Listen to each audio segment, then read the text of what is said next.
ऐतिहासिक और पौराणिक तीर्थ स्थल कपाल मोचन मेले की तैयारियां तेज है, लेकिन इसका इतिहास बड़ा ही रोचक है।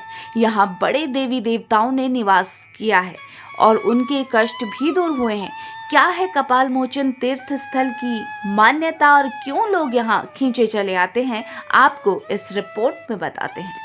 उत्तर भारत का सबसे बड़ा तीर्थ स्थल यानी कपाल मोचन मेले का आगाज 11 नवंबर से 15 नवंबर तक होगा, जिसकी तैयारियां तेज कर दी गई हैं। इस मेले में करीब 8 से 10 लाख श्रद्धालुओं के आने की उम्मीद रहती है। कपाल मोचन तीर्थ स्थल के इतिहास के बारे में हम आपको रूबरू कराते हैं। दरअसल कपाल मोचन एक ऐतिहासिक तीर्थ स्थल है। यहाँ सदियों पहले भगवान परशुराम आए थे। उन्होंने क्षत्रियों का वध किया था। वे ब्रह्मा हत्या दोष से निवारण के लिए यहाँ पहुंचे थे। इसके अलावा भगवान शिव भी यहाँ ब्रह्मा हत्या के दोष से छुटकारा पाने के लिए आए थे। भगवान श्री राम और भगवान श्री कृष्ण भी इस पवित्र धरती पर पहुंचे थे। वे भी अपने कष्टों के निवारण के लिए यहाँ आए थे।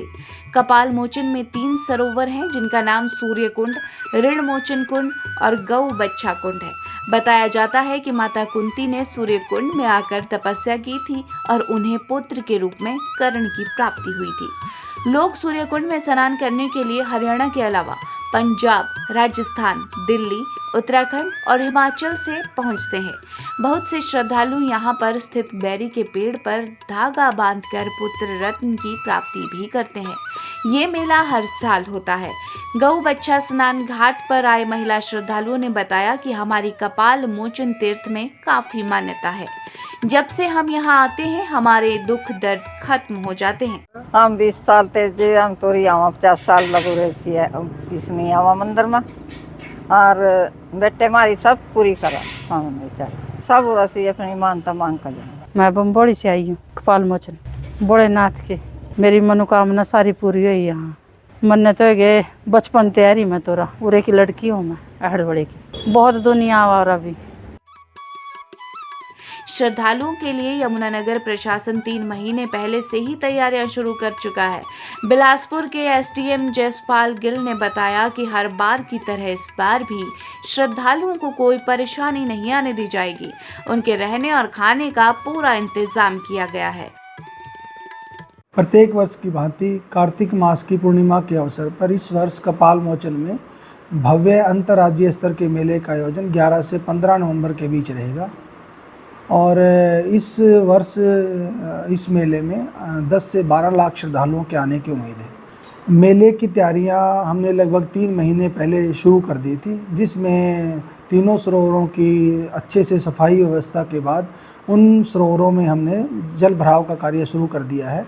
और श्रद्धालुओं को किसी तरह की कोई परेशानी ना हो, इसलिए श्रद्धालुओं के लिए सभी मूलभूत जो सुविधाएं उनको मिले, इसका पूरा ध्यान पहले भी रखा गया था और आगे भी रखा जाएगा।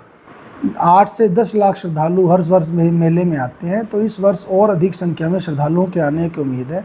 इस वर्ष जो पूरा मेला क्षेत्र है उसको हमने 4 सेक्टर्स में डिवाइड किया है, और हर सेक्टर में एक HCS स्तर के अधिकारी जो नोडल अधिकारी रहते हैं, और श्रद्धालुओं को जो सभी मूलभूत सुविधाएं, चाहे उनके शौचालय की व्यवस्था हो या पीने के स्वच्छ पानी की व्यवस्था हो या उनके ठहरने की व्यवस्था हो, हर एक जो मूलभूत सुविधा है उसका प्रशासन की ओर से पूरा ध्यान रखा गया है।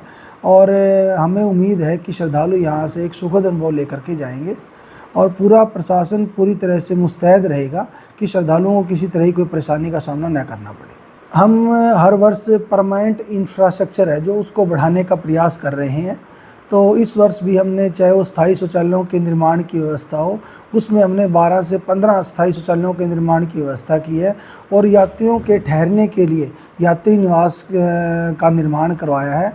और इसके अलावा जो भी हमारी धर्मशालाएं हैं या जो अन्य स्थान है, वहाँ भी श्रद्धालुओं के ठहरने के लिए जो व्यवस्था है उसकी संख्या उसको और अधिक अच्छे ढंग से करने का प्रयास किया गया है। तो श्रद्धालुओं को हर एक सुविधा देने के लिए प्रशासन पूरी तरह से तैयार है। और इस वर्ष हमने जो पूरा मेला क्षेत्र है उसमें 100 से अधिक कैमरों की व्यवस्था की है। तो सारा मेला कैमरों और ड्रोन की निगरानी में रहेगा, कोई भी ब्लैक स्पॉट नहीं रहेगा। और पिछले साल जैसे हमने देखा कि श्रद्धालुओं ने बड़े अच्छे ढंग से अपनी पूजा अर्चना की और अपनी आस्था की डुबकी लगाई, तो इस वर्ष भी पूरी उम्मीद और विश्वास है कि हम एक सफल मेले का आयोजन करेंगे और श्रद्धालुओं को सभी मूलभूत सुविधाएं देने का प्रयास करेंगे। सुरक्षा के मद्देनजर 100 से ज्यादा सीसीटीवी और पार्किंग की भी व्यवस्था की जाएगी। वहीं पुलिस जवान भी तैनात किए जाएंगे।